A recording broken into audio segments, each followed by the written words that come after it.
Welcome to another episode of Life in the Military Spouse Edition. And this week, we're excited because we're talking love, but we've actually brought both of our husbands on today.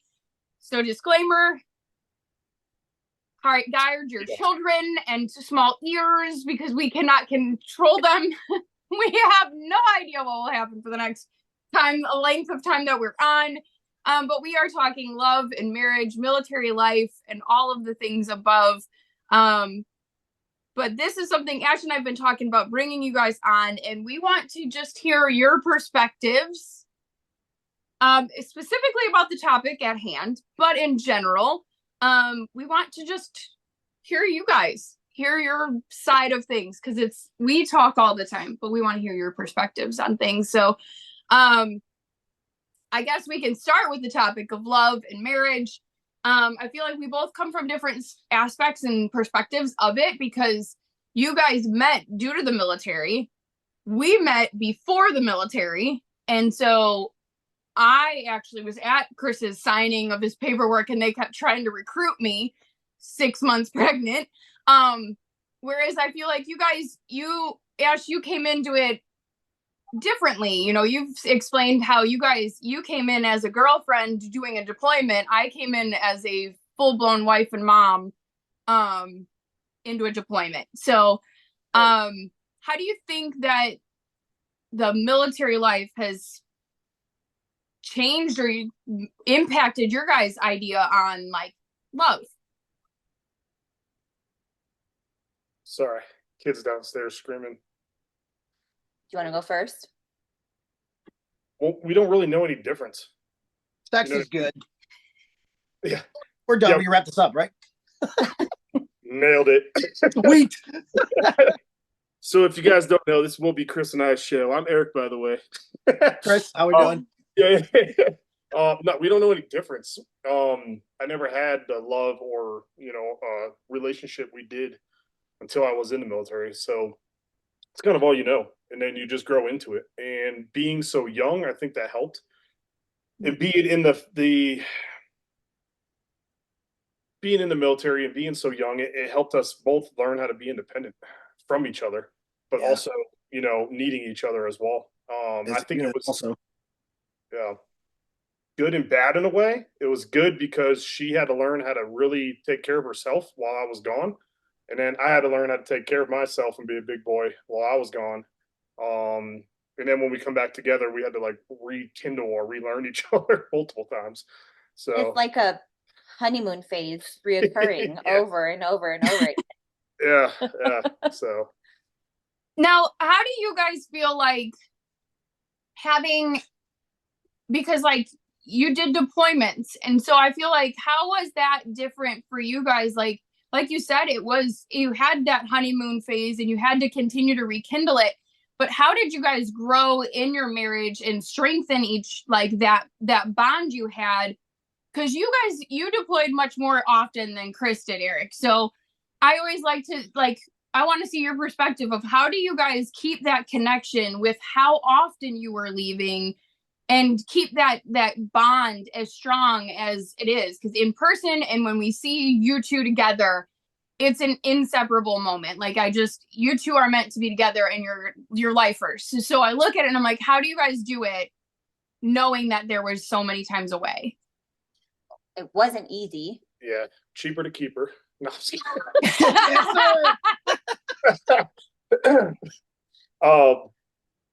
it's expectation management, right? And then what we eventually started doing when I was gone is I'm not going to call you every day, every night, 2-3 times a day. We set up a schedule like, hey, I will call you on this day. And if I don't, it's because of this. Trust me, you will be the first one notified if anything bad happens. So no news in this sense is good news, right? Good news. So at least when we're separated, that kind of helped each other ease our minds. But setting that expectation management in the beginning helped. And then trust. I mean, it's a big part of it. Yeah. But that was a process for us building that trust because we were so young. Yeah. And going through so much crap, being newly married, newly transitioned into the military, newly transitioned then into SF, and so like everything within like the first 5 years of marriage really did change so rapidly. And so um it was like constantly changing our relationship dynamic as well.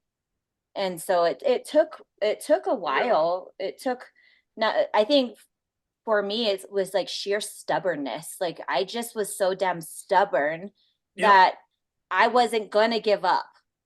And so I was like we're fixing this, like we're doing this. So it for us, like, to grow in that relationship, um that's, I think that was almost like my biggest thing. I mean, of course, Stephanie, we always talk about our faith, right?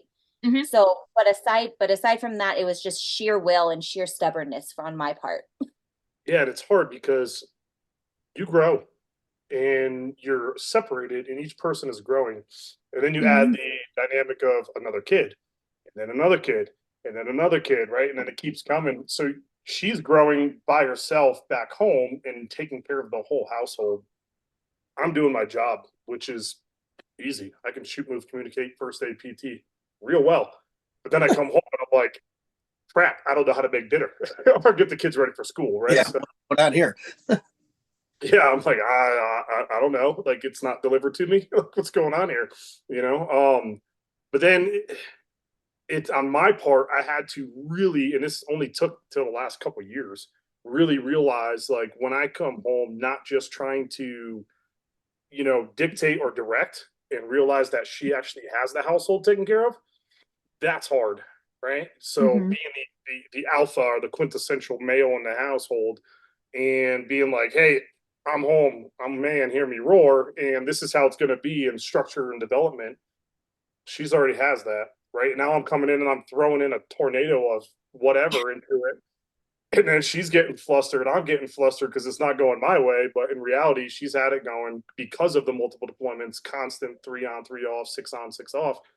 She's running the household. But for me to actually sit back and realize that took a long time, and it's hard to do. But once you do, then you realize, okay, well, the house isn't as clean as I my perception of what it should be, like this spick and span, pristine, perfect little place. And it's like that's not reality. You know what I mean? Because I'm Yeah. taking care of me and my little bubble, and that's it. Everything in my little room is perfect and squared away, but it's only me, myself, and I. Then I come home to 5 midgets, and I'm like, holy cow, how do you do this? Because yeah, now I understand, because they're just little tornadoes. So yeah. But I think you hit it really, really well. The fact that you have to have your understanding that you're growing individually, and then you've got to rekindle that when you come back together, right? So that's something that a lot of people don't understand, because they have a normal marriage or a normal job where they get married and they continue to grow and continue to love each other, and they don't have that time apart, and that time apart where we're doing our job and they're running the household is an interesting dynamic from the military aspect, specifically because we're off on our own, completely doing our thing, and then we come back in, and just like you said, it's kind of like a turmoil of we want to step in and help out when the whole time they've been running the house. So that's an interesting uh, situation going on there. But I think it's paid off dividends for us, because you get time apart, so that love grows fond, especially wanting to be near that person, and then you reconnect and you get close, and then you realize, oh crap, hold on, you're not the same person you were a year ago, I'm not the same person I was a year ago. And so it's that whole dynamic of, all right, now let's rekindle our love, let's reestablish our dynamic within the household, as well as kids, as well as responsibilities, and continue to build and grow together. As long as you can get over the hiccups and the hard parts of, you know, the issues we bring home, as long as you can get over that, uh, there's nothing that can't stop it. And from the like wife side of things, is Chris was saying, he was like, you're growing, I'm growing, right? We're growing in two different ways. And as you said, it's like that honeymoon phase. It's that relearning each other. and as much as it's like we have to relearn it twice as fast, twice as hard, because it's like it's a constant rolling, keeping up with it, you know, kind of a thing. And so you're trying to like not fall behind and keep the house functioning, but yet still learn each other, because that's what it is. I think it's a constant state of having to relearn the other person. So it kind of, I look at it as a super fun thing, because I'm like, I get to learn who that person is again. I get to learn the person that I fell in love with again. I get to be excited about who I've met again. So I look at it as I try to look at it as a fun opportunity. In the midst of it, when you're like, our wheels are not even working together, we are nowhere near the same like thought process right now. You're like, can you just go? Like, can you just go outside for like 5? Because I agree that there is that turmoil in the midst of like your expectations of what the house should look like versus our reality of like, I just mentally cannot handle that. Like, I can't make it look spick and span with 5 tornadoes running through the house, you know, like I just can't. So it's you put it very well, Eric, is the expectation management of what is expected when you come home, or when you are home. But like Ash and I've mentioned, is that marriage, 70% of marriages within the military end up in divorce. So how do you guys become the 30 that survive? Like, what have you guys done that you're like, okay, this is what we do that has helped you guys become part of that 30% that's successful and a growing marriage that's lasted an entire military career? But fight it out. Sometimes Yeah. literally, no. Yeah. So in the beginning of Eric's career, he's very driven anyways. And but in the very beginning, it was very career focused and career like priority Yeah. focused. I don't know. Yeah. And being in the military, of course, we are naturally as spouses already put on the back burner, because us spouses, like, we don't have a say. The military has the say on our guys being the service member, on where they go, what they do, when they do it, who they do it with, like all those things. And home life is secondary. And so, you know, I already, yeah, shoot, sorry. I don't know if it's gonna stop beeping. Anyways, our pellet stove is going low temp. So in the very beginning, Eric being so driven at his career and wanting to establish that, then it was kind of hard for me and us, because our marriage was put on the back burner.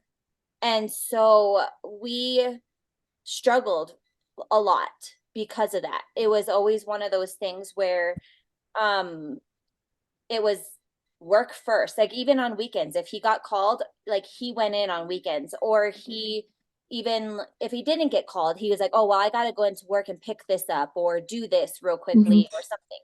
And so I don't remember what year it was or when it was, but I eventually told him one day, I was like, these guys and this job are eventually going to go away. Eventually you're going to hit 20 years, or you're going to move to a different team. And, you know, what are you then? You are just a number that was at the time, but nobody's going to remember that. Nobody's going to remember you. And that's really sad to say, because he worked so hard, you know, in his job to be successful. But it kind of snapped him into reality one day when I did say that. And he's like, oh, correct me if I'm wrong. He was like, that's right. And I think it was maybe year 7 of our marriage, year 10 of our marriage. I don't know, maybe halfway through the military. I don't know. But it was, Wow. it was like, after that, it was like the shift. And Mhm. we started really prioritizing our relationship as much as we could, aside from being in the military. Now, granted, there was always the, yes, I need to deploy. Yes, there are certain times when he has to go to work. And being a spouse, I have to be okay with that because he's contracted. So on my part, Mhm. I have to, I need to have that mindset of, this is my husband's job. I came into this, especially me, because I came into it after the fact. I chose it. And Mhm. so I was like, okay, like he has to go. I don't like it and I don't have to like it, but Right. I can't change that. And complaining isn't going to help. So I better make the best of it. Yeah. Yep. And so like after that, I think it was just really prioritizing our relationship, prioritizing our marriage when we could, and really focusing on, okay, weekends are really for us if we can, or Mhm. time away from work. When he's home, it's home. It's, we have a long drive home from base. And so it's what, 45 minutes. He would take that time to totally chill, totally digress. And then hopefully when he got home, it would just be able to be us as a family. Do you want to add anything? Sure. Go for it. For me, it's learn how to say no, Mm. right? Because I was so career driven for a long time, and I progressed fast. Because I was always that yes man, yeah, sure, absolutely. It was fun. It is fun. But learning how to say no to work, to things that I can say no to.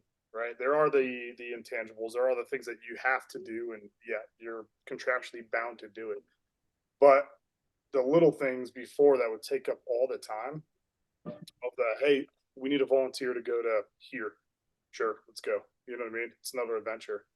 Uh, no, I can't do it. Right? Nope, can't do it. I'm not doing that. Hey, I got plans. Hey, I'm going to take some leave. Hey, I'm taking the family out here.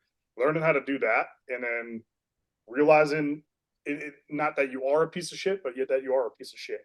You know what I mean? Like realizing that you can be to a point, right? Now, yeah, I still do my job and I do the best at it as much as I can, but realizing that I don't need to overstep or over show myself because it doesn't, like she said, it's not worth it. At the end of the day, we're just a number in my service, cool, but that doesn't define me. Define me, and they're the only ones that are going to be here for me and with me after the service is gone.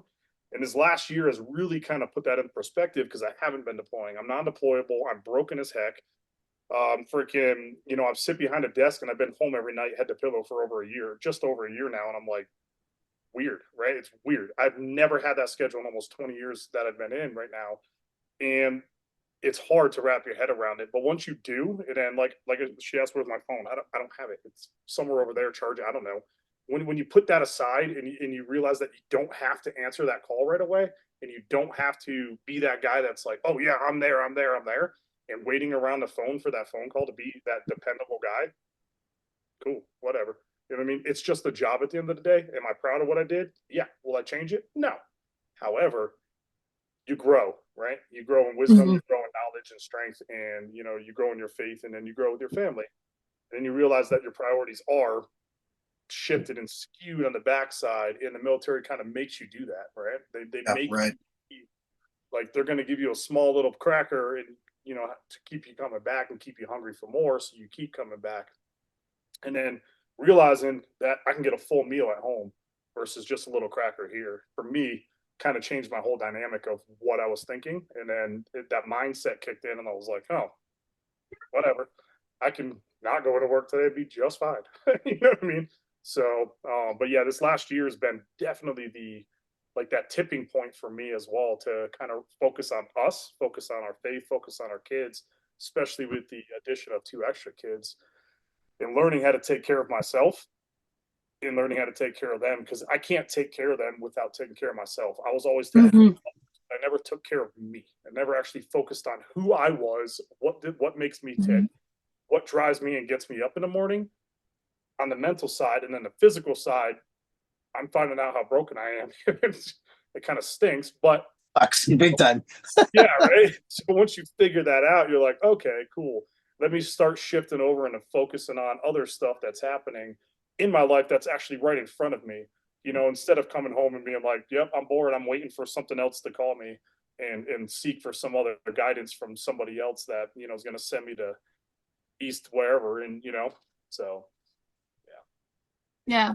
I- What's your thought on that? Like, what do you, from your perspective? Well, just like Eric said, I think you hit the nail on the head, and it's been the same aspect for me, right? So that post-military, now I'm a construction superintendent. So currently I'm putting up a 28-story high rise in the West Loop of Chicago. So I've got 150 guys on site constantly thinking about what's going wrong tonight, what's going to happen tomorrow, what's going to happen next week, what's going to happen next month.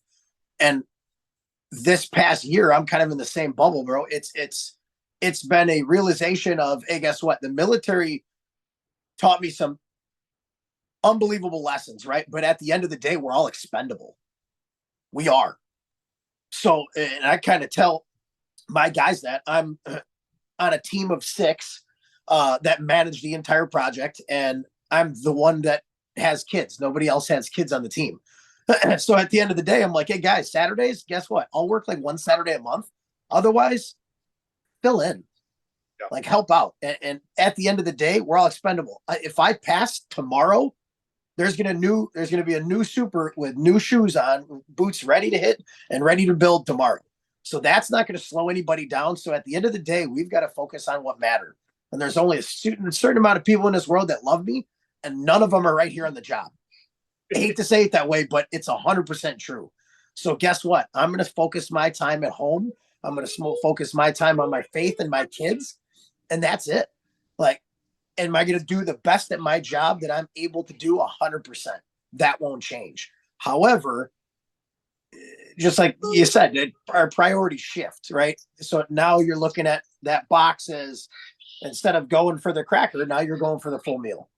And ultimately it's family, it's the kids, and it's faith. And that is what it is. The job provides for everything that we enjoy to do. Yeah. But it's not the end all be all. Yeah, and you're thankful for that job and grateful for it. But at the end of the day, I can walk down the street and get 10 others. Right. Yeah. You're like, agreed. right. Agreed. So yeah.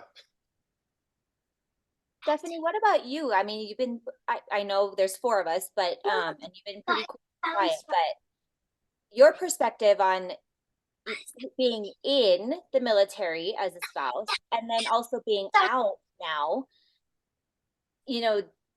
can I hear your side on how you guys keep that relationship strong and connected and you guys unified? Communication.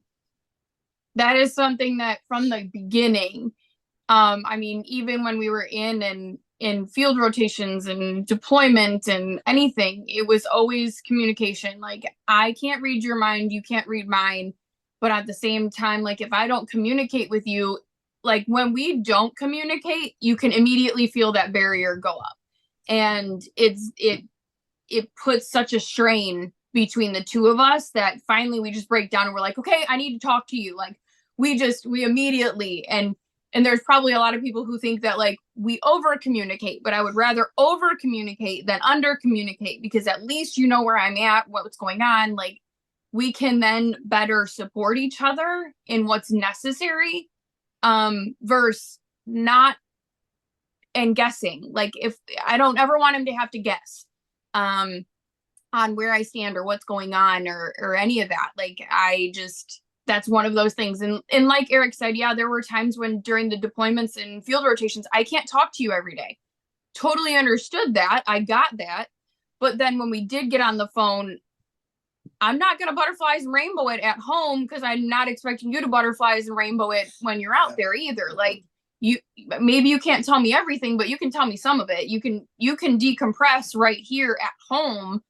And I'd rather it be me who hears it than the bottom of a bottle. Like, that's just my perspective. And so it was one of those things that I really did strive for communication. I would notice the little things of like, he's becoming quiet. He's stepped away and is like, just not his normal perky loud self, or you know, like I would truly pay attention to the smallest of details, because I always was like hyper focusing of like, is this a sign of something different, or you know, like one of those things. And then I'd bug, if I didn't like what was happening, I'd bug him until he would talk to me or say something. And even then, even if the answer is I don't know, then say that. And that's been one of those things that from the beginning of our marriage, no topic was off limits.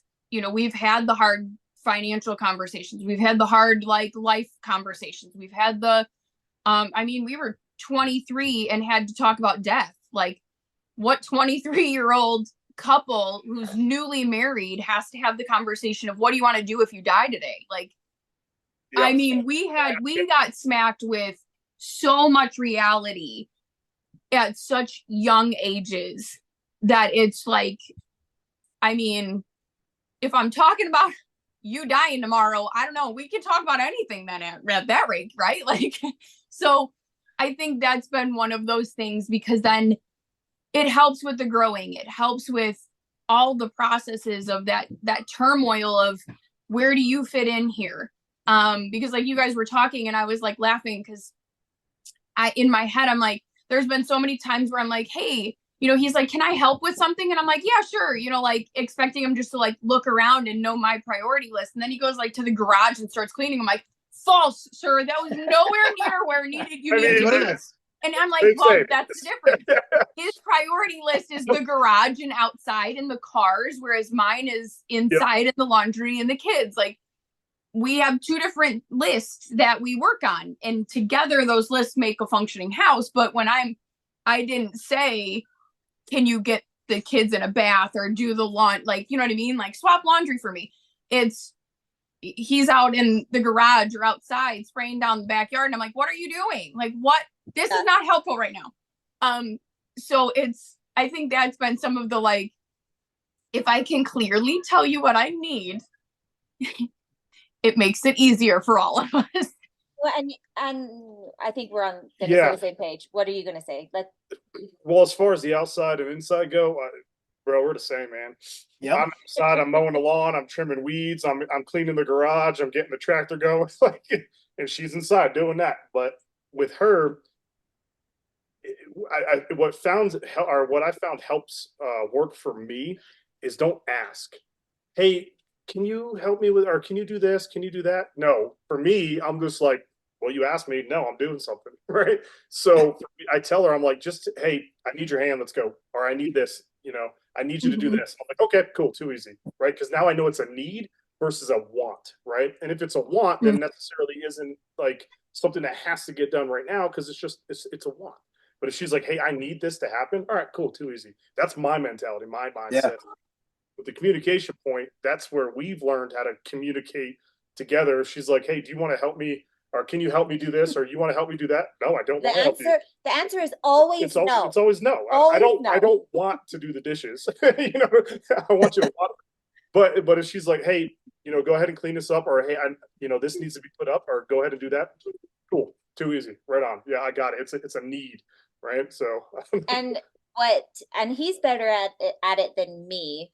But he goes, I mean, like, he's just saying he doesn't ask, but he asks me, what do you need? Yep. Do you need anything right now? And most of the time it's no. I normally just got it, you know, if I'm cooking dinner or whatever. But it's always reassuring, and it's nice to hear that, okay, he's there. He sees that there is something that could be done, whether or not I tell him or I let him do it, or I don't know what the word is. Yeah, let me do it. You're right. But you know, there are those times like I'm like, yes, can you please dish up, or can you please do this, or what? And of course, he's always like, with a sigh, but he still does it, and it still helps me. And so, you know. Then there's another like side note there where I'm like, well, then why do you even ask? But we're not going to talk about that part. Because we're talking about love. But I think that's part of love is the like, struggle sometimes of like, I've looked at him and been like, first off, sir, did you not see the 6 piles of laundry and the dishes that are overflowing the sink? And he's like, I mean, yeah, but it's number 10 on his priority list, knowing that it's number 1 on mine. Like, you know what I mean? And that's sometimes the difficulty is like, yeah, like I'm one of those people, like, don't ask me what you can do to help me. Like, even to the kids, I will be like, do not ask me what you can do, because I can guarantee you can look around this house and see about 7 things out of place, and you know that they're out of place. So don't ask me what you can do, because now you've distracted my brain. Don't ask me what you can do. Just do. Like, I just want you to do. So if your to do is something different and I need you, I'll call you. Like, if him going to the garage is what needs to get done in his mind, fabulous. I will figure out the rest of what's on my to-do list. But that's that struggle that I think sometimes you're like, well, why did you? Well, see, okay, it's hard because when I come home, and I was talking about before in prior years, and I would be that guy that's just, I'm trying to do everything and fall into place. This is my way of being like, hey, you got this. Give me direction, because now you're in control of this situation, and giving her that control back. To where I'm that guy who comes in and I'm like barrel chested freedom fighter. Nope, it's got to be this, and then putting her on a back burner and like, no, I got this, hun. I'm home now. You know what I mean? Now it's like, all right, hey, because and a lot of times too, I'm learning, I don't put things away right if I just do it instead of asking. You know what I mean? Or I don't know, I don't clean it right, or I don't put the right laundry in. I'm like, what do you want me to do? Show me how to do it real quick. That's it. It's your system.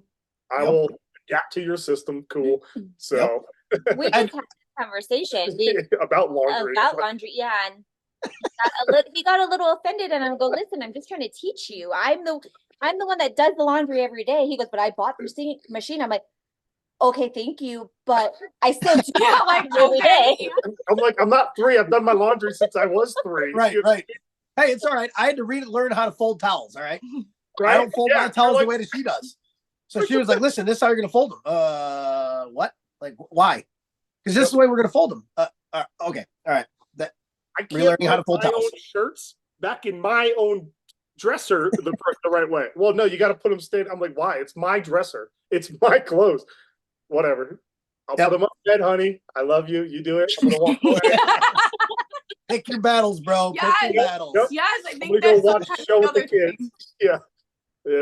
Yeah. Well, you're welcome to do it however you want. We just see a need, and we try to help you fix it to be more efficient. That's all we try to do. Efficient our brains. It's just I think we got a different definition of what efficient is. Yeah. Let's talk about what this means to you. Yes. Because I mean, even just today, he's like folding pants. He's like, where do you want these? I was like, with the pants. He's like, you have 3 sections. And I was like, just leave it. Like, no, for real.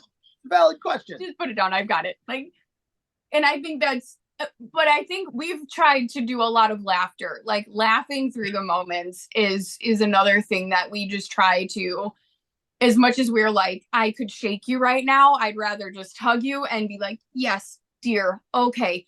And pick the battle. Cause like, is laundry the thing that's gonna like throw me over the edge versus, something. It does. It really does depend on it. But cut her off. You did. So this is marriage counseling, by the way. I'm Eric. I'm an alcoholic. No.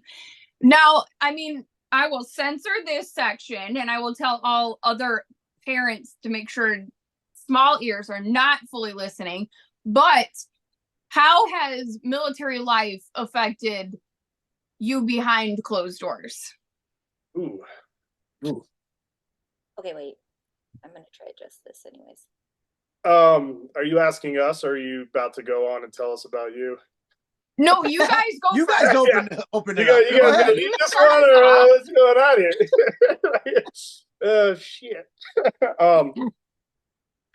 Well, it depends, right? The consultant answer. In some ways better, but in some ways worse, right? Because it's like the whole you don't lose it, or use it, you lose it type deal. Mm. I'm not talking about in that kind of sense, but if you don't have that fire or that intimacy for so long, you lose how to get it. And because we Mm. adapt and we change who we are individually, and for the repeated amount of times that I've been gone, over the past 19, almost 20 years, she changes. So you come back and certain things that you're like, heck yeah, you know what I mean? Like, I am man, hear me roar. It's like, no. And you're like, wait a minute, what's going on? That worked like 6 months ago. Why is this not working anymore? So you really do have to learn. But in the same sense, it because you don't have it for so long, it's great, right? So that you get back and it's like that lust, that honeymoon phase again, and it's like, all right, cool, this is pretty nice. But then, sometimes you do things wrong or you trigger the wrong thing, and you're like, all right, I don't know. So it's that whole learning process again. So it's hard to cope with, knowing that you can come home and it's like that roller coaster of emotions that you constantly get. And then again, you add more kids and then the time and all that. And it's like, well, when I left, it was only this, and I had all the time for this, and I was your priority. And now I get home and I'm not the priority. I got little munchkins running around, and I'm like, man, this sucks. Give me 20 minutes, kids, but then, yeah. Yep. Yeah. Yeah. I mean, like you guys know, it definitely like your love life definitely adapts. Yeah. What it looks like when we're first married, like, doesn't look like now, just because we do have other kids and we do have just different things that like have happened or are happening and just in life in general. And so different, like, we're getting old, we're getting tired. No. Hey, get broken. Can't move that way anymore. You need like I need back surgery. It's crazy. So, Yeah. so it is like Eric said, it's like, I think it's like, well, Stephanie said communication, but like Eric said, like being like relearning each other. You have to be open and willing to like listen, and not even just like verbally listen, but like body language listen. And just be willing to like be okay with like the change. What worked may not work, and what works now, like, okay, let's go for it. So And showing grace in that sense too, because mm-hmm. when it's like, wait, you just told me no? What the world? Like, this is no, you don't tell me that, this is dumb. You don't tell me no. Like, having that grace when it's like this isn't gonna work. You're like, well, it did, and just going with that flow. Like she said, that body language is key, but also that communication, verbally. So yeah. Give me your 2 cents, dear. Military life versus now. Yes. Yeah. I like now. I like, what did you say? I like now? I like now. Yeah. Yeah, but just like you said, the military life being in and out, and then you're here and then you're not here, and then just the relearning of everyone, of each other is difficult at times. And then fast forward to now, I'm home every night, right? I'm for the most part here every weekend, and we have the time, and we prioritize the time to date. And I think that's a really key aspect of that, is separating that time to show your love and continue to bond and grow together in a dating aspect. So it's not as free. Scratch that. Let's say military life, you didn't really have that time. You did, but you didn't. Now on the civilian side of things, I feel like I have the ability to, and we've prioritized it more recently, is to make sure that we set up the time to date each other. That way we can actually get time away from the kids have a date and constantly learn and grow and continue to bond together. So, And I think you're right, because it is more intimate. It's not like that, hey, I'm leaving, see ya, it's like that sail and Yeah. bail. It's more intimate now, and being home every night for over a year. Yeah, we've learned how to, really have that relationship physically and mentally together. So it's kind of I like now. And I'm thinking about what you guys are saying, and I'm thinking about like the history in the military, and yeah, the military really does a disservice.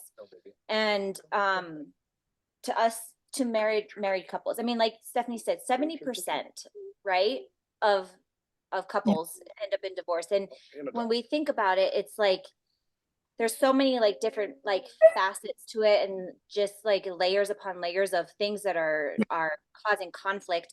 But when we looked at this particular topic, it's like, yeah, if you're constantly going, or they're constantly busy, like say like they're at work, not even just gone, but like the conventional side, especially, like even if there's nothing to do and everything's done, like they have to stay until they can be released. And they can't just go home. And so but with us, it was like it's constantly coming and going, and we didn't have that time to really develop an intimate relationship. Yeah, we had the honeymoon phase, but it every time we felt like we were getting like beyond that, it's like he's gone again. And so then it's like starting over and there was no depth to our relationship, like our romantic relationship, in that sense of where I guess it should have been, or like on a civilian side where it could have been. So that's why they call them deployment babies. well, we got one. Yep. Yeah. You come home and you're on fire for a couple weeks, and then it's like, and it fizzles out because we're right back in the grind, because you get that normal leave when you come home, and after that it's like, and we're back into it. And after it fizzles out, it's like there's so much arguments and conflict, like between at least us. I don't know about other married couples, but it's because like, okay, like the hype of you being home has kind of like leveled out, and now it's like back to reality, and now the transition of you being home is there, and then that's a struggle because like, so it's like it was always just tough to like really connect. And so yeah, like after, like, yeah, you've been home now over a little over a year without being deployed, and we've had that time to just to take the time. Yeah, well, it's difficult because you also have, right, like you said, you have that little honeymoon phase, but then whether we're not in the mental state, or the baggage we bring home, or the conflicts or the turmoil of, or our mental state just isn't where it needs to be. And then by the time you correct that, especially in your essence there, by the time you correct that or get to a point where you're ready, you're out the door again. So it's a very difficult transition to constantly go essentially through the washing machine, right? It jars, mellows out, jars, mellows out. That constant back and forth is very difficult at times, for sure. And I think again, we were incredibly young when we first joined. I was still so shy when it came to like, yes, I married you, but like, do you want to see my hair a mess? Do I still, like, you know what I mean? Like that whole, like, I still had to learn, like, it's still some of those, like, breaking down those barriers between the two of us of like, okay, this is what you got. Like, it looks like a hot, ragged mess, but I'm here for it. Are we going? Or are we not? Like, we got 20 minutes. Kids are downstairs. Like, lock the door. Let's go. Or no? Like, where are we at? And I think that's something that, like, at 20 and 25, I was too scared to say. Like, I was too afraid to be like, well, do you, like, not anything would, like, I would expect it, but like, I wouldn't expect him to say no. but at the same time, you're still like timid. You're still shy. You're like, I was in that phase where I was like, oh, I'll wait for you to make the move. Or like, like I was just so like timid when it came to the behind the doors, and after dark thought process with my own husband. And now I'm like, we got 10. You good? Go Good? time. Like where are we Yeah, at? Like yeah. I am now like so much more vocal because like we've learned if I want something, I have to ask for it. Same for him. And that didn't stop when at our bedroom door. Like if I want a certain way, I have to communicate that certain way. I can't just expect him to be like, yeah, that's what you meant. And I'm like, no, that's not at all what I meant, but all right. Like, And I'm glad you said the vocal thing because she struggled with that too, is being vocal. And I'm like trying to figure out what's, going to make something happen. And then she's not saying anything. Then I get frustrated because I'm like, well, I can't even figure it out. I don't know. Like, just tell me. You know what I mean? It's okay. You want me to smack your butt? You want me to nibble your ear? What are we doing? Yeah. Like, what do you want? I don't know unless you tell me. Just tell me. And then I would say is being deliberate, right? Yeah. So it's easy to get lost and caught in the moment between, both of us with the kids, or, hey, I'm exhausted because I'm laying in bed now because it's 10 o'clock and I finally got all the kids to bed and the dog puked, whatever it may be. But it's being deliberate on your approach of it, right? And it has to be two ways, because before it, I'll be, I'm push. Let's go. Let's make the move. I'm making the move, and then I got exhausted doing that. And then it's like, well, are you ever going to make the move? Are you ever going to do this? And it was that tit for tat, right? But now it's like we're deliberate in it. We during the day, it's like these little innuendos we make or jokes we make, or It's foreplay. the fun things. Being like older, like we're not young where it's just like we could just like, okay, like we're ready. It's very rare, I guess. I gotta grease the knee and ice my back real quick. Pull out the Bengay, rub it on real quick before I do.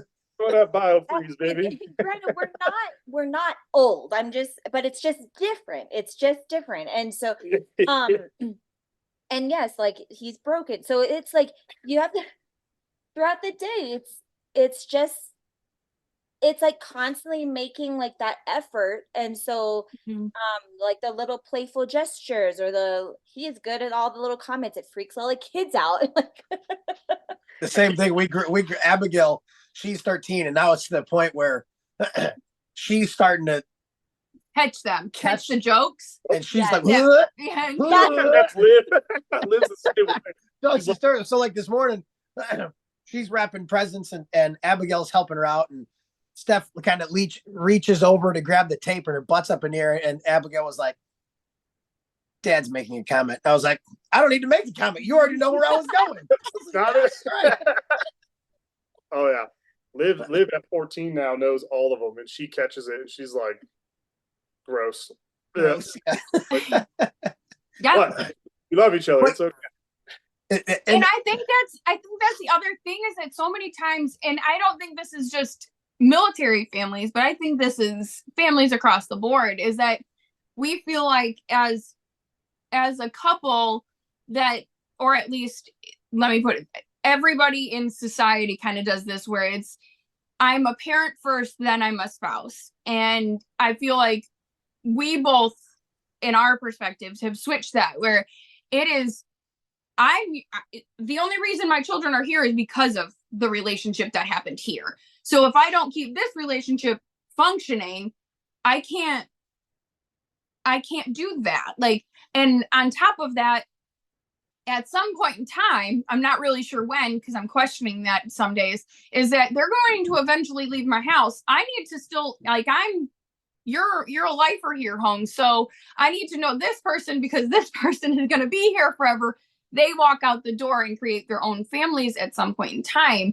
And so by prioritizing that, at first I felt very like timid about showing like even just the slightest PDA of, like a hug or a kiss or whatever in front of the kids. And then I was like, but I'm setting the example of what a good functioning relationship looks like. And I feel like that's something that is a priority, is that we don't shy away. Oh, I mean, obviously there's behind doors, closed doors moment, but like there's certain things that like I come home and I'll give him the kiss, or he comes home and that happens, and we show the playfulness that can happen. And like you guys are saying, it's all day. It's not just when you want it.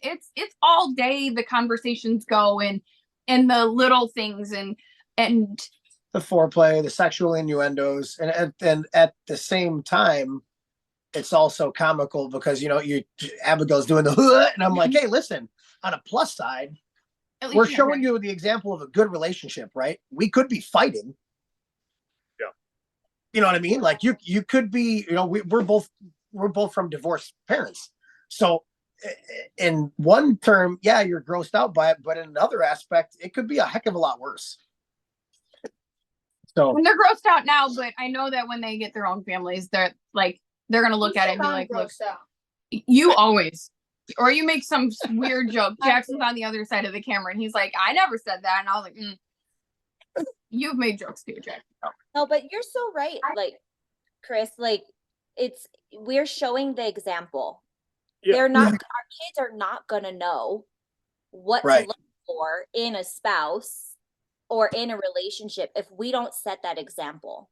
Yeah. And if we don't show a loving relationship, we keep it all behind closed doors, then they're going to think that they have to be like this wall put up, and can't be vulnerable and open and playful with their spouse. And so it is important that our kids see it as much as they are grossed out by it. That's normal. That's natural. They're kids. Keeping it appropriate for their little eyes. Like, but it is important. And I think the other thing, like, we apologize to each other in front of them. Like, there will be times where, like, big arguments, or, an argument can come up. And yes, we will take it behind closed doors and we won't have, an argument in front of the kids. But there's some times where, I stand my ground and I become incredibly stubborn. Or he'll say something that might hurt my feelings, or me say something to him, and we'll say it. And in that moment, it's not about filtering. It is about coming to the other person and being honest and truthful and apologizing. Like, that is something that we have learned to admit our faults, especially to the other one, and letting the kids see that, because you can't think that a marriage is going to be butterflies and rainbows every day of the week. Like, it takes work. It's a choice. This is a choice here that you choose to do every single day, is that you choose to have that person in your life, and you continue to choose to fight for your marriage and work for it, because it takes work. And that's one thing that I think that the kids see, is that it isn't always, playful and butterflies and rainbows. There's days where mom's stressed and she just needs somebody to figure it out. And so she's going to get a little angry, but then she comes back and apologizes.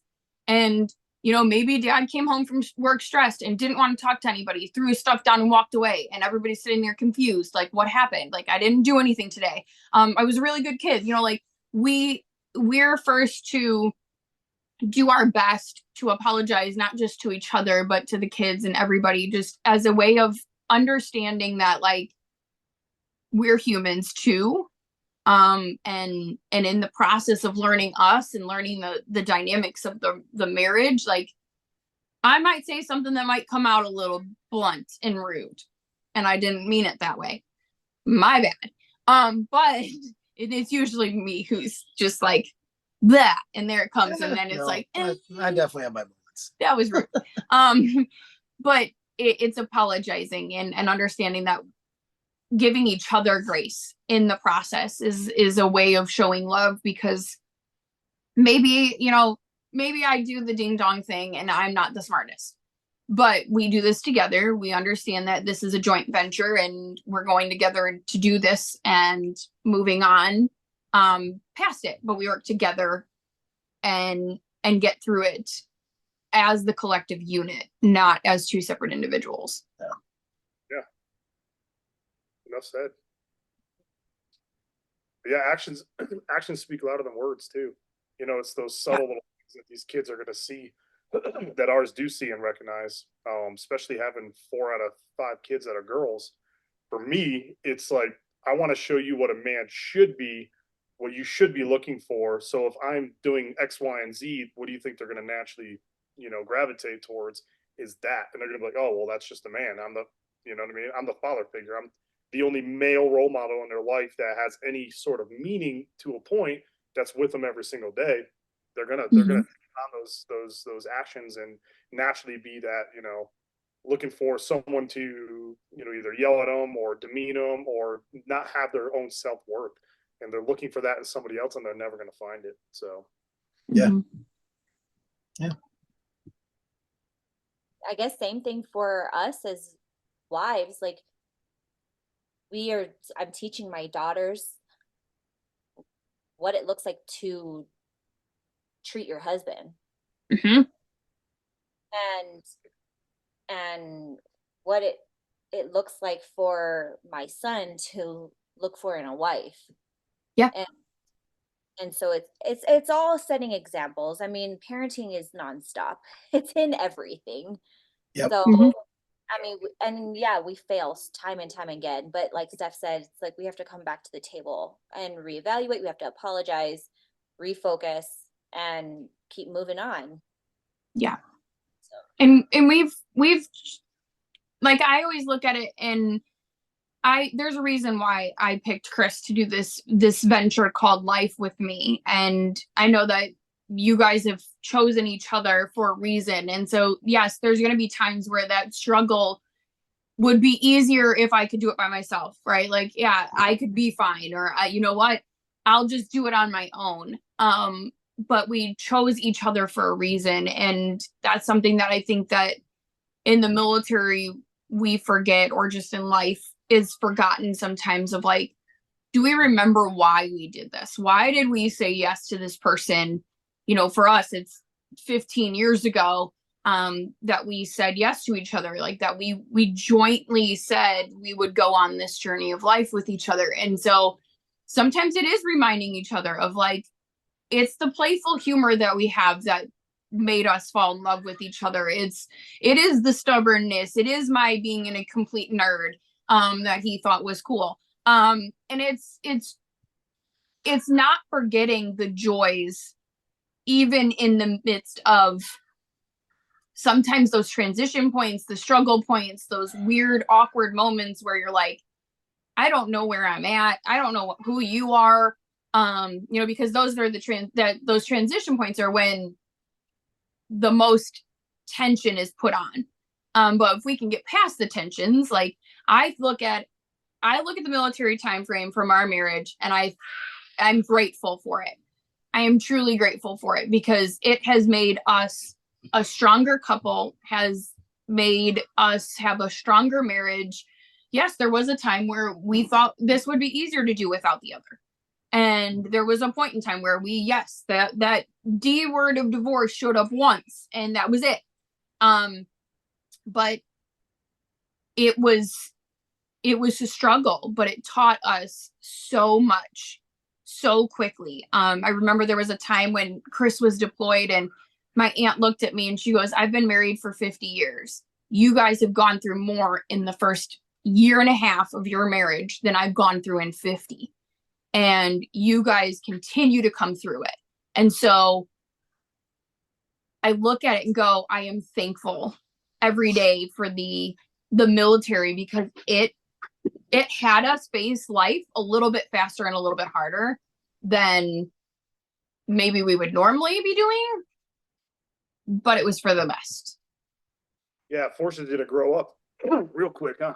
Real fast. Yeah. Yeah. But it's good. I had a thought. So for me too, it's learning how to fill in that gap. You know what I mean? When I see that she's stressed out, I'll force her to go out, like get out of the house, go, or you don't want to, fine, we're going. You know what I mean? At that point, she needs a break. It's not, because if I try to smother or I try to bring myself into her world in that moment, doesn't end up well. So it's like, get an hour, 2 hours, whatever, take your time by yourself, digress. I'll take the, little tornadoes with me, or you can just go out and I'll leave them here. And, trying to recognize when she needs that space. For me, it's been hard, but it's been better now that I've been home for so long, but it's a little easier now. We're going, okay, hey kids, mom needs some time alone. Let's go, or whatever it is, That's been such a helpful thing because I'm being home and being a stay-at-home mom. I'm 24/7 with the kids. Mm-hmm. I'm 24/7 at home doing all this. I mean, this is my job, right? This house is my job. And some weeks I'm like on it and some weeks I'm not. And he recognizes that. The last year he's been really recognizing that and taking that time to let me get away. He goes, I get away when I go to work. I don't have the chaos and the stress of the kids constantly at your feet, or the running around to and fro. He goes, I just have to go to work, do my job, come back. And now granted, does he work hard? Yes, but it's, what did you say? It's like, it's different. It's different. I'm focused on me, right? And I'm working with grown people that should be able to take care of themselves as well. Should. You're working with right? Should be. But you're working with kids that solely rely and depend on you. When I'm at work, they don't depend on me to that extent, right? They're yeah, if you're in that leadership position, hey, where are we going? What are we doing? Give me the 5 W's. But after that, it's done. It's everybody knows what to do and they just do it and we work together. At home, it's a constant teaching and a constant battle of they depend on you. If we don't make breakfast, they're not eating breakfast. We don't make lunch, they're not eating lunch. We don't make dinner, they're not eating dinner, right? And that's all day, every day, 24/7, 365. So we've had some friends. It's interesting because we've had some friends that were like, how do you let your wife go on these women's retreats? She just did one a couple of weeks or last month with the church. She went on a women's retreat all weekend for a long weekend.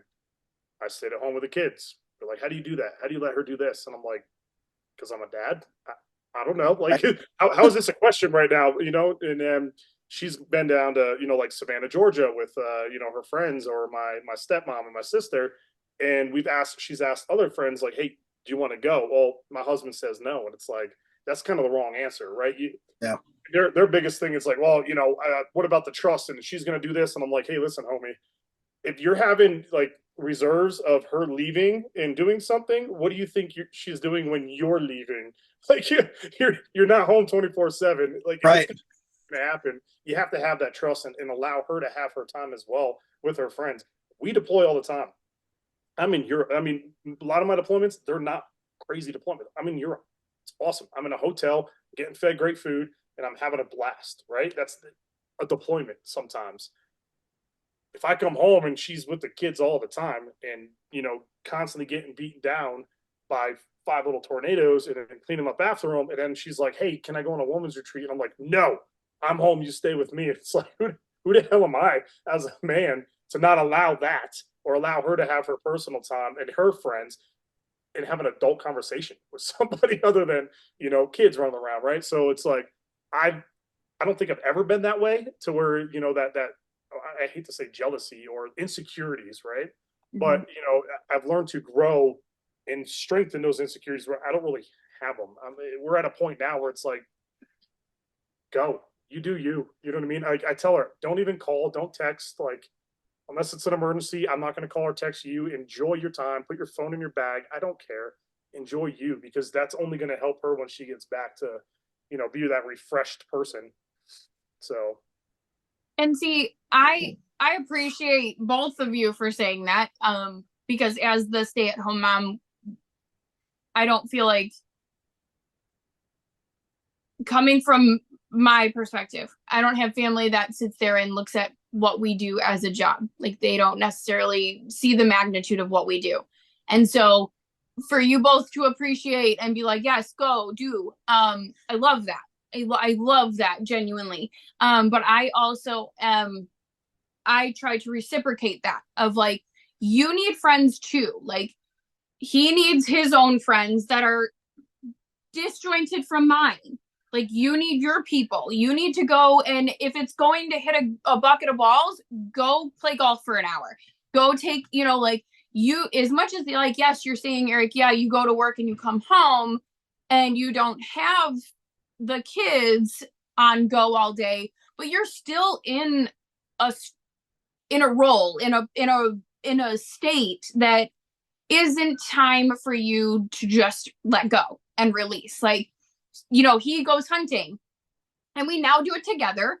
But at one point in time, everybody like joked about how much we, how much he would be gone. And they're like, he's hunting all the time. And I'm like, yes, because he's providing, like, but it's also his sanity. So he comes home more ready and equipped to be the best dad and partner for me so that I can then go do my thing, right? Like, it is a give and take, and we have to understand that I have to allot him time. He allots me time to be our individual selves so that we can be stronger as individuals. But then in the same same moment, by us both being our best, we are best together then. And we then prioritize the date night because we then can be the strongest as a unit in that essence. So as much as I think my little nod to the spouses is that what you bring to the table, both ends, right? Like, as a spouse, you bring something to the table. Do not question what you bring to the table, because that's where the doubt comes in. That's where the mistrust comes in. That's when all the like negativity flows in. You know what you bring to the table. If you're doing your best as a partner, you don't have any worries. So go allow the other one to be an individual. You go do your individual, come together, do date nights, because that makes the house as a whole function better.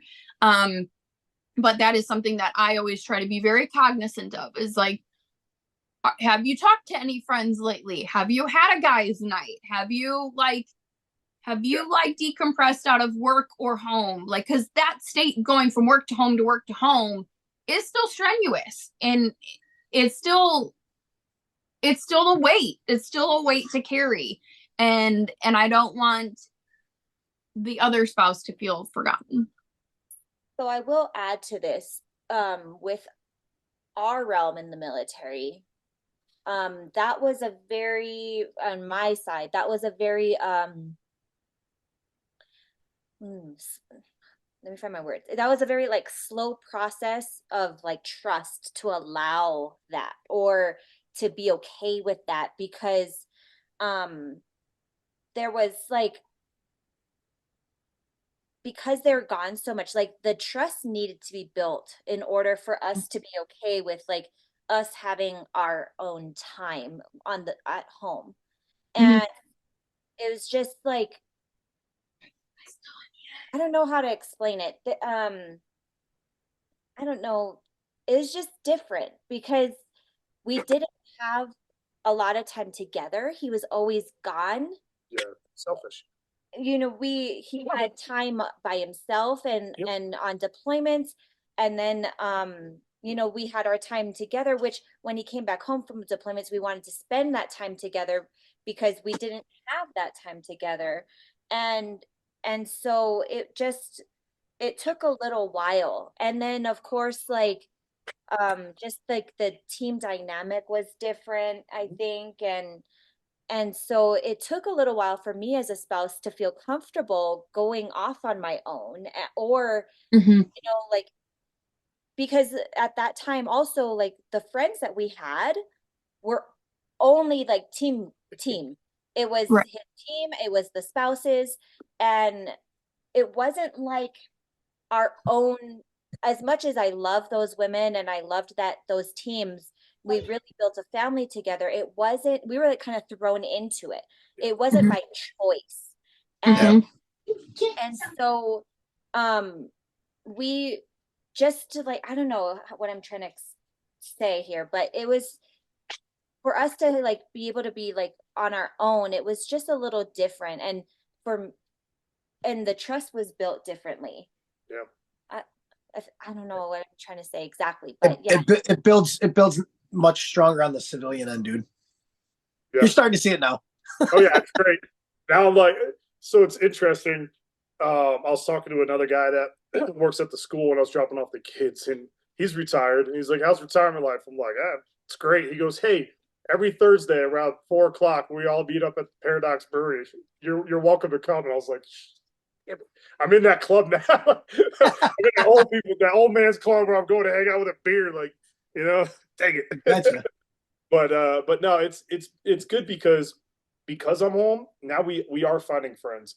We're finding our established like family here because we've never been around family. We've never been near family, even in the same state as family since we've been together, minus Hawaii for a little bit. But now we have people that we've sought out, we've deliberately, grown with.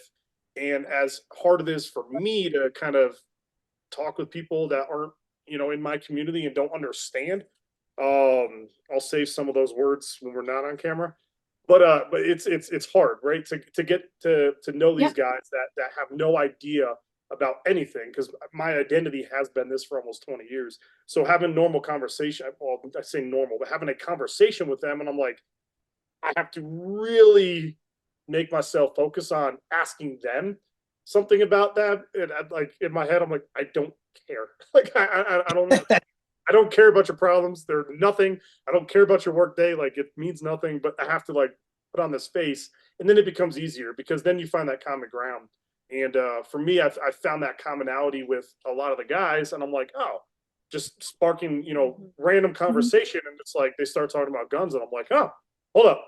I know a lot about those. Let's talk about guns. And then we just developed a relationship. Now we not like each other for who we are. And I'm like, oh, you're just a running nerd. And he's like, oh, you're just a grunt. I'm like, yeah, cool, right, whatever. So but it's taken a long time, and it's hard to find that, especially having, like she said, your assigned friends, Yeah, like before, like I was saying, like the friends before were like kind of we were thrown into it because that's all we had, and I couldn't do girls weekends because when they're deployed, I mean, we were all together anyways. Right. But when everybody came home, like we wanted to be with our spouse. Like it was like so we couldn't just let the kids go with the guys because we all wanted to be with our husbands anyway. So it was just different. And yeah, now it's like it's by choice. So we get to choose Mhm. and we get to take that time to develop these friendships and see if this even works or if it doesn't. Like I would I I don't know if I would say it, but maybe it's true. Like most of those people that we were on teams with, like if we met in a civilian realm, I don't know if we would actually be friends with them. No. No, yeah, right. I don't know, Eric, you got more experience than I do years in, but I'd say 85 to 90% of the time, no, you're right, Ash. It would not. Those assigned friends wouldn't even be acquaintances, to be honest with you. You know, it's a smorgasbord of, hey, you're 7, you're 10, you 5, you're together, and okay, and then you kind of learn to grow, and then the bonds are created, and then you get out, and those that you have remain, and those that don't, you all go your separate ways. Yeah. It is what it is. Like, and going back to it with like the love aspect of it, like because we were thrown into those friendships that early on, like that's who we're influenced by, and and our marriages and everything, like they were influenced. Like you are influenced by the people you're around, Yeah. and I don't want to. I don't want to sound mean, but I think our marriages, all of our marriages probably could have been different if we were allowed or we were able and we took the time to make different friends that were maybe better. Yeah. Yeah. Because it's hard finding, like, we never had a 2 a.m. friend. You know what I mean? We never had that. Who can I call just to be like, dude, Chris, let's go grab a beer. I need a minute. I need to go talk. We never had that. You know what I mean? Right. But if you were in town and I'm like, hey, Steph, I'm taking Chris away from you for an hour. I just need a bullshit. Deuces. And then you'd probably come over to the house with the kids and you guys would drink wine or whatever you guys do. Right. But I've never had that. And most of us don't because of their assigned friends. And in our realm, you're right. Majority of them I would not be friends or acquaintance with if I've never was forced to be with them, because we have fist fought. We've fought physically, mentally, emotionally, like everything on a team, but we were forced to stay together. So we had to learn how to work out our differences. If I saw you Right. on the street and I punch you in your throat because you suck, I'm walking away. No one's forcing me to stay there. Whereas on a team, you're forced to stay there. So you have to learn that person. Yes, you develop a relationship together and you develop this, this bond, but at the end of the day, I'm learning real quick. My phone hasn't rang once, and I don't even know where it is. Like no one's checking in, being like, "What's up, dude? You doing all right today? You guys good?" Like, no, you know what I mean. Except for the friends that we've actually made here and established here. Yeah. Those guys are, "Hey, man, I noticed you were kind of all bummy, at life group, man. Like, you good, bro? You need to talk it." Wait, what? Like you're asking me? Like you care about my feelings? Like, don't start making me cry, man. I got an image to uphold, that type thing. Yeah. But it's different, So yeah. And I Like, think that's on the spouse's side, both of us have learned that, as a spouse, I would take on the wives that maybe, like that he was friends with or that were in the same network, just because I was like, I'm not sitting in the corner by myself every single time. Like I've got to mingle or learn somebody or get somebody in my corner. And if it was just for that moment, yeah, I've had those friends that, they were there for the season. They were helpful. If I see them now, are we going to be friends? Probably not. But in the moment, they were what I needed. And now I say it's harder now to make friends than it is as a child. Learn that lesson, and it's hard. Because like you said, Eric, how do you talk to somebody that just doesn't understand this life, this concept, this whole thing? Like, it is very far and few between that you can kind of go, okay, now, like, with us living in Chicago, like, we are an oddity. Whereas you guys living in Colorado, you get more of the military essence and people kind of have a general knowledge of it. Whereas, like, we look like two oddballs who are like, this place is far too crowded. I need my back to the wall. Like, like we look like oddballs.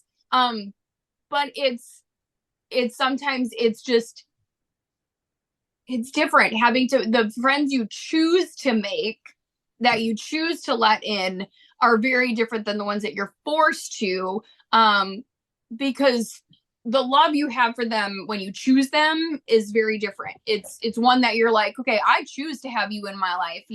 My kids still call Danny Aunt Danny, and that's who it is. And I've seen a quote floating around recently that popped back up, is sometimes that the kids will end up learning that the family they call aunt and uncle or family is actually just chosen friends. And it's true. I mean, like, sometimes you're thrown into lives that you didn't know you were meant to be in, and it's great because you love them differently. You're going to love them harder. You're going to love them with a different kind of purpose and care, versus ones that you're just kind of like, well, I have to deal with you for the today to get my job done and get me home.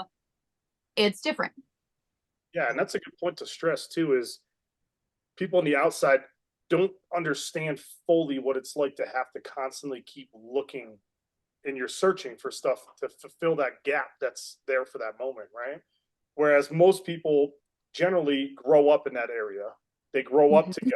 They have that long lasting dynamic together, and they've known each other since they were kids, or they came in late in the mix. But regardless, we're constantly being, moved around, thrown into different situations, and you're looking for people, and it's almost like you almost get taken advantage of a lot more, because you're thrown into there, and it's, what can I get out of this person for the moment, and then I'm gone, like a thief in the night. I'm out, and you never maintain that contact. You never have that full, like, relationship or love for each other. It's hard to portray that to people. You know what I mean? It's like, hey, you guys have known each other 20 years. I've known this guy 30 minutes, and we just got on the team together, right? And now I'm his boss, so it's lonely at the top. Like, I don't have friends. No, you know what I mean? We have a lot of acquaintances and guys that I'll fight and die for 100%. but I don't have any guys I can just call and BS with about whatever computer tech stuff that makes me feel uncomfortable. You know, but I do now. But how do you portray that, and how do you let these new people know, especially the ones that are coming into the military as young couples, like, just have that in the back of your mind, be cognizant of that will happen, right? You're going to tend to fall for a lot more things and be more vulnerable, and you're going to wear your heart on your shoulder or your sleeve, but it's almost in a bad way, right? Because you're going to learn how to trust too quickly. You're going to learn how to be too vulnerable. And there's a lot of other, veterans out there that have been doing this a lot longer that are going to take advantage of that, right? So, yeah, it's interesting to think about. Or you, for me, it's like you're as a spouse, like every time you go, which we haven't moved very often, but but you go and you're lonely, so you want to find those friends, and so it's almost like you rush into it because you know that I only got an X amount of time here. Or like time to go again. And sometimes like those friendships that you rush into, like, they fall wayside, and then you're hurt, or the other person's hurt, or then of course, like, maybe in the spouse realm, we all have heard about it, all the rumors start flying, and all that kind of stuff. So it really, it's hard like to find that relation. And I know this is about love, but then that can be an aspect of love in a different type of way, of just finding those relationships and I think that I'm almost the opposite, is that I came in super guarded. I protected so hard, and I put such walls up that I wouldn't let people in. And even after we left, because of getting hurt by those that I did put my wall down to, I did get hurt, and I did get used, and I did get taken advantage of, and things like that ended up hurting my marriage. It hurt my home. It hurt me. That I then turned around and became so barriered and so guarded that even now it is incredibly hard for me to just like let even the morsel of a person in, that I'm like, well, you seem nice, but like, is this a ploy? Are you going to be this nice? Is it genuine? Like, you run down the rabbit hole then, and now you've got, but I feel I have a really big guard up because I didn't want that happening. So I have the opposite effect of I get told I'm intimidating, I'm mean. There's a few other choice words that get told to me, because I'm just so protective. Like, I don't want to get hurt. I don't want my husband hurt. I don't want my kids hurt. Like, if you come into our lives, how long are you staying? Because of friendships having to go as quickly, I was so very like, well, if you're not going to be here for long, I don't want to open my kids up to it. I don't want to open up myself to it and just have you like walk away. So I think that that's made my friendships a little bit harder. And that's why I adore the friends I do have, is because I know that you've had to break down the walls. We both have had to fight for this relationship to be what it is. And so I'm like, well, if I've let you in, I'm loving you hard, and you're not leaving, you're stuck with me, I'm sorry. But like, that's just because I have the guard, and I put my walls up. And I don't know if you do. I feel like you do the same thing. Yours are harder to break down than. You're my friend. I got a friend. Yeah. You guys are my friends. I got friends. We're good. There's three. We're winning. I wish we were still in Colorado, though. Trying to get back. Yeah. But yeah, it's no. Put the. Just like Eric said, it's like, all right, you're having these conversations, and you're like, dude, okay, no offense, but I don't care. Like, to be honest, you're bitching about the coffee line that you were in at Dunkin' Donuts, so you didn't get your coffee hot enough, or this or that, and it's just the subtle bullshit that you're like, okay, hold on, time out. Like, you have no really essence of what goes on outside this country, and you have no appreciation for what we have here. Yeah, that's the hard part. And then it's just like you said, baby. It's like, all right, how long are you going to be around for? Do I really want to waste my time or not? Mm-hmm. And I hate being that way. It sucks because I'm in the same boat, Eric. I really don't have a lot of friends. So it's like those days they're like, okay, yep, it'd be nice to talk to somebody, but it's like, yeah, you know what? I'll talk to you. I'm good. Talk to the kiddos, make sure they're good, just kind of stay in our little bubble. And yeah, those friendships are hard to come by. And then in that essence of the military life, you go into the military, and I saw a small little clip the other day, and it was another veteran saying the exact same thing: is you give up everything in your life to go to where you're stationed, and then you have a goal to do. You have a goal to accomplish. You've got a task, and you're so mentally focused on that task, you don't necessarily reach out to the people that you've left growing up, right? But in that same turn, is you really find out who your true friends are. Mm-hmm. Do they, yeah, I'm super focused on my job, my life, and everything else. Is it too much to ask to pick up the phone and say, hey man, how you doing? So that was like, I thought I had some really true friends. I joined the military and poof, they were gone. Now we live in, I'm back to the same town I grew up in. I don't talk to anybody. It's like, all right, yet again, I'm not going to waste my time. If you want to put in the effort to have a relationship, let's do it. If not, no problem. I've got my little clan right here. Kids are great. Wife's amazing. Small friends here or there that I can really pick up the phone and have a conversation with. How you doing, man? And it can be as simple as, how you doing? Good. All right, go have a beer with me, dude. Or go have a beer on me. Yeah. And have a good night. I don't necessarily need to sit next to you, but we can have a quick little conversation, and that's that, Yep. But it's that struggle. Like I said, people don't understand, and the military exacerbates that even, a lot more, because we're forced to do it. And getting that message out there, it's hard because people don't want to hear it. They have their own struggles, and I don't take that away from anybody. Everybody's got their own struggles. They don't see something that somebody else did. Cool, man. I'm not judging you for it, and I don't take it away from you. However, it's having that understanding and that grace with people, and getting the word out there that yes, there is a different lifestyle coming from this side of the house than there is on this side of the house, right? Just the simple fact of, I hate the appreciation. We don't go out saying, do you have a military discount? That type deal. I'm not talking about that. But just the fact that there is something off. There's something different. Like, I met some people, the guys are completely intimidated and scared and won't ever hang out because they're like, no, he's talking about guns. He carries one all the time and he has his kids shooting in his backyard. Yeah, absolutely.